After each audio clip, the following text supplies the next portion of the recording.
সকালবেলা মালা বিপাশার ঘরের সামনে এসে দাঁড়ালেন। মা, আসবো? এই অনুমতি নেয়ার চলটা শুরু হয়েছিল মালার বিয়ের পরে, যখন প্রিয়তোষ বেঁচে ছিলেন। স্বাভাবিক নিয়মেই পর্দা টানা শাশুড়ির ঘরে ঢুকবার আগে মালা অনুমতি নিত। বিপাশার কাছেও সেটাই স্বাভাবিক বলে গণ্য হতো। আজ বহুকাল প্রিয়তোষ চলে গেছেন। এখন বিপাশার ঘরের সামনের পর্দা আর টান টান করা থাকে না,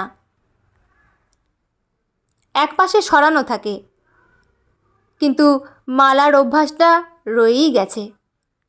বিপাশা ঘরের লাগোয়া বারান্দায় বসেছিলেন।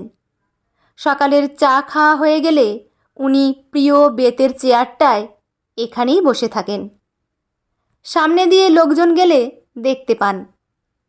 ওখান থেকে মুখ ঘুরিয়ে উত্তর দিলেন, এসো বৌমা। মালা আঁচলটা গায়ে আর একটু টেনে নিল। বিয়ের পর বিপাশা বলে দিয়েছিলেন, তোমার শ্বশুর মশাইয়ের সামনে মাথায় ঘোমটা দিও। আমার সামনে ঘোমটা দিতে হবে না, তবে গায়ে আঁচলটা রেখো। আঁচলটা বউ মানুষের শ্রী। আঁচলটা শ্রী কিনা মালা জানে না, তবে এত বছরের অভ্যাসে বিপাশার সামনে দাঁড়াতে গেলে আঁচলটা আরেকটু গায়ে টেনে নেয়। আজ বারান্দার দিকে এগোতে এগোতে একটা দীর্ঘশ্বাস ফেলে ভাবল, বিপাশা কি কোনো দিন ভেবে দেখেছেন নিয়মের বেড়াজালে সম্পর্কটা চিরকালই অনেক দূরের রয়ে গেল? বিপাশা কি কোনো দিন তার জন্য দুঃখবোধ করেন?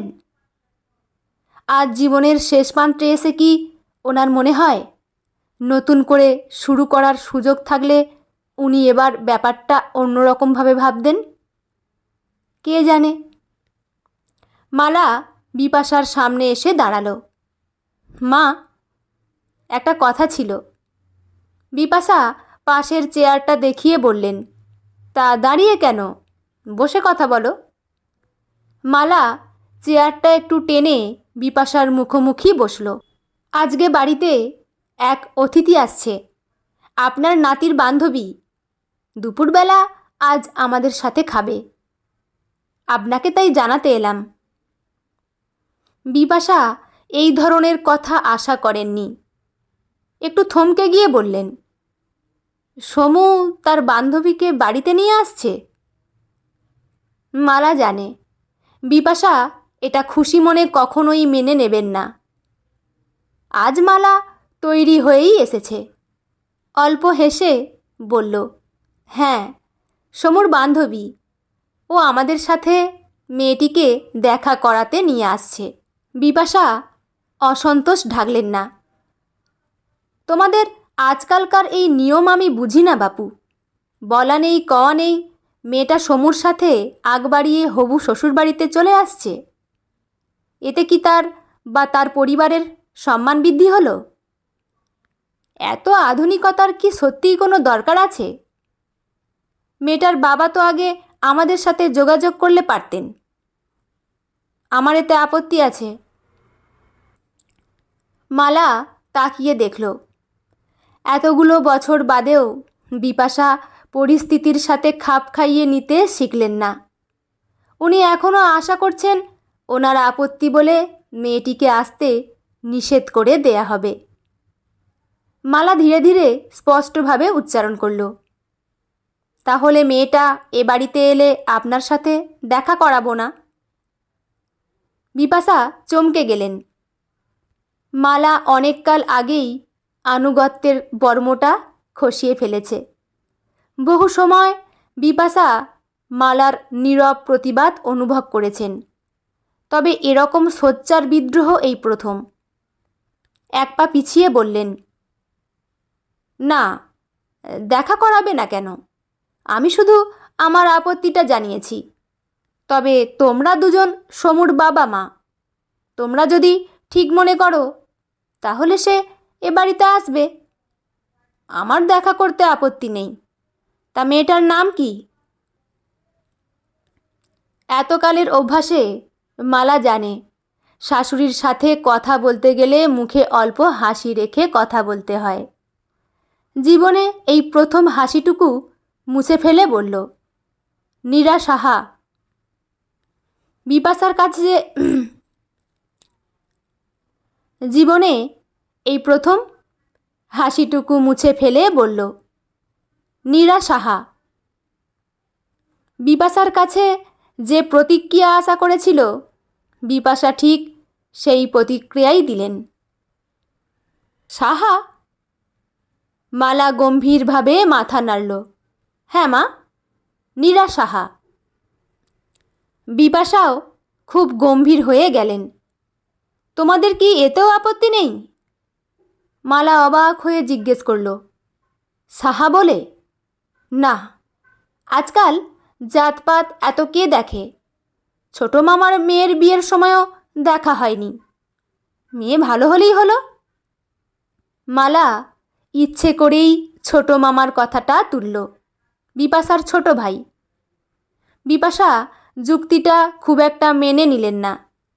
একই রকমভাবে বললেন, ব্রাহ্মণ আর কায়েতের মধ্যে দিয়ে আজকাল হরবকত হয়, তবে সাহা পর্যন্ত যাওয়াটা খুব একটা শুনিনি। আর তুমি মেয়ে ভালো হওয়ার কথা বলছো? দুদিন একটা মেয়ের সাথে ঘুরে বা ফুচকা খেয়েই জানা যায় কি মেয়েটা ভালো না খারাপ? আমার মনে হয় সমু মেয়েটাকে বাড়ি পর্যন্ত না আনলেই ভালো করত। মেয়েটার মধ্যে এমন কি আছে যে পরিবারের সব শিক্ষা দীক্ষা বিসর্জন দিয়ে ওকে ঘরে তুলতে হবে? যা কিছু এতকাল ধরে চলে আসছে সবই খারাপ, সেটা ভাবার কোনো কারণ নেই। এতকাল ধরে চলেছে যখন, তার পিছনে নিশ্চয়ই কিছু কারণ আছে। আর সমুর মতো ছেলের জন্য স্বজাতির মধ্যে লাখো লাখো ভালো মেয়ে পাওয়া যাবে। মালা এবার জিজ্ঞেস করল, ভালো মেয়ে বলতে কি বলতে চাইছেন মা? আর আমরা একবার দেখতে গিয়ে ওইটুকু সময়ের মধ্যেই কি করে বুঝব যে সে ভালো মেয়ে? বিপাশা অত্যন্ত বিরক্ত হলেন। মালার এই তর্ক ওনার পছন্দ হচ্ছে না। এবার আর বিরক্তি লুকানোরও প্রয়োজন বোধ করলেন না। শুধু মেয়েটাকে তো দেখা নয়, তার পরিবারের শিক্ষা দীক্ষা, আত্মীয় স্বজন, বংশমর্যাদা পুরোটা না হলেও কিছুটা তো বোঝা যায়। পরিবারের ছাপই তো মেয়েটার মধ্যে থাকবে। ভালো পরিবারের সন্তান কখনো খারাপ হয় না। মালা এবার ধীরে ধীরে বিপাশার দিকে তাকিয়ে প্রশ্ন করল, আপনি বলছেন আপনার নাতি যাকে পছন্দ করেছে তার মধ্যে ওগুলো কিছুই থাকবে না। তাহলে আপনার নাতি তাকে পছন্দ করলো কেন? আপনার নাতি তো এই পরিবারের শিক্ষায় বড় হয়েছে। সে নিশ্চয়ই তার বিচার বুদ্ধিতে মেয়েটার মধ্যে কিছু খুঁজে পেয়েছে। হয়তো আপনার মতো তার পরিবার, বংশ মর্যাদা, আত্মীয় স্বজন এগুলো দেখেনি বা জাত নিয়ে মাথা ঘামায়নি। শুধু মেয়েটাকেই দেখেছে এবং মেয়েটাকে দেখে ও বুঝেছে ও সারা জীবন যার সাথে চলতে চায় এই মেয়েটা সেরকম একটা মেয়ে। আর আপনি যেগুলো দেখার কথা বলছেন সেগুলো তো আমার বেলা সবই দেখেছিলেন মা। তবু তো আমি এ পরিবারের একজন কোনো দিন হয়ে উঠতে পারলাম না। ও পদ্ধতির ফলাফলটা তো দেখলাম। এবার না হয় আধুনিক পদ্ধতিটাই গ্রহণ করি। আপনি জিজ্ঞেস করছিলেন মেয়েটার মধ্যে কি আছে যাতে ওকে একেবারে ঘরে এনে তুলতে হবে? হয়তো মেয়েটার মধ্যে কিছুই নেই, কিন্তু সমু ওকে ভালোবাসে এবং আমার কাছে সেটাই যথেষ্ট। আমি চেষ্টা করব ওদের এই ভালোবাসাটা যেন আমি নষ্ট করে না ফেলি। আমি যেন প্রথম থেকেই চেষ্টা না করি আমার নিজের অধিকারটা কায়েম করতে। আমি যেন চেষ্টা না করি সমুর থেকে মেয়েটাকে আলাদা করতে। সমুর অফিস যাবার সময় আমি আমার অধিকার বলে যেন সামনে গিয়ে না দাঁড়াই।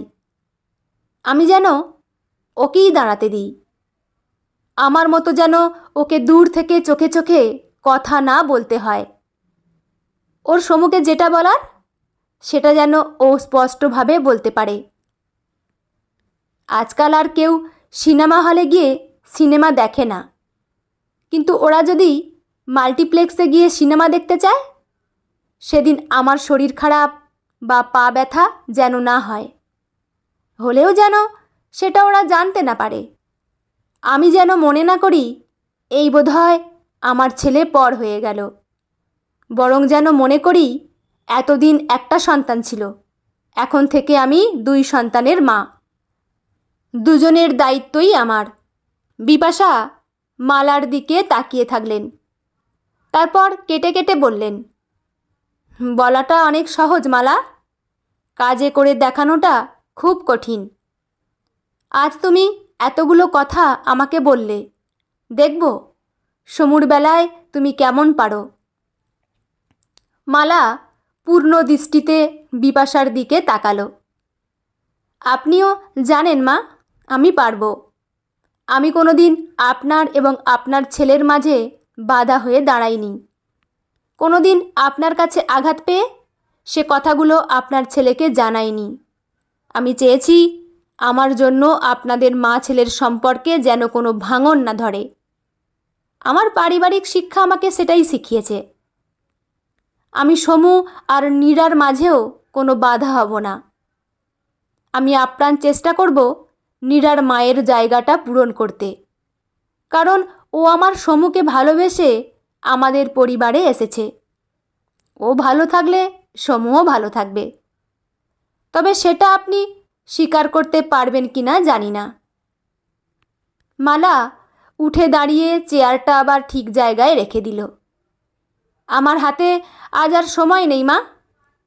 আজকে আপনার ছেলেকে অনেক রকম বাজার করে আনতে বলেছি। নীরার মা নেই, ওর যেন খেতে বসে মনে হয় ও আজ ওর চলে যাওয়া মায়ের সামনে বসে খাচ্ছে। ও যেন প্রথম দিন থেকেই জানে এ বাড়িতে ওর আর সমুর সমান দাম। ওর যেন মনে না হয় খিদে পেলেও সবার খাওয়া না হলে না খেয়ে বসে থাকতে হবে, নয়তো সবাই ওর পারিবারিক শিক্ষার ভুল ধরবে। মালা চলে গেল। বিপাশা বসে বসে ভাবতে লাগলেন, উনি কি এগুলো ভুল করেছিলেন? তাই কি মালা কোনোদিন ওনাকে আপন করতে পারল না? একদিন মনে করেছিলেন শাশুড়ি বৌমার সম্পর্কে দূরত্ব না থাকলে সম্মান থাকে না, কিন্তু আজ এই বয়সে এসে ওনার এই দূরত্ব আর ভালো লাগে না। আজ ওনার একটু সম্পর্কের উত্তাপ পেতে ইচ্ছে হয়। মালা কি নীরার কাছ থেকে সেটা পাবে? বিপাশার মনে হলো মালা যদি নীরার সাথে সত্যিই সেরকম একটা সম্পর্ক গড়ে তুলতে পারে, তাহলে উনি আরও একা হয়ে যাবেন, আর মালা সত্যিই জিতে যাবে। বন্ধুরা, গল্পটি এখানেই সমাপ্ত। গল্পটি আপনাদের কেমন লাগলো অবশ্যই কমেন্ট করে জানাবেন। কলমে সুজাতা কর, পাঠে আমি রিমি। দেখা হচ্ছে পরের কোনো গল্প নিয়ে। ভালো থাকবেন সবাই। ধন্যবাদ।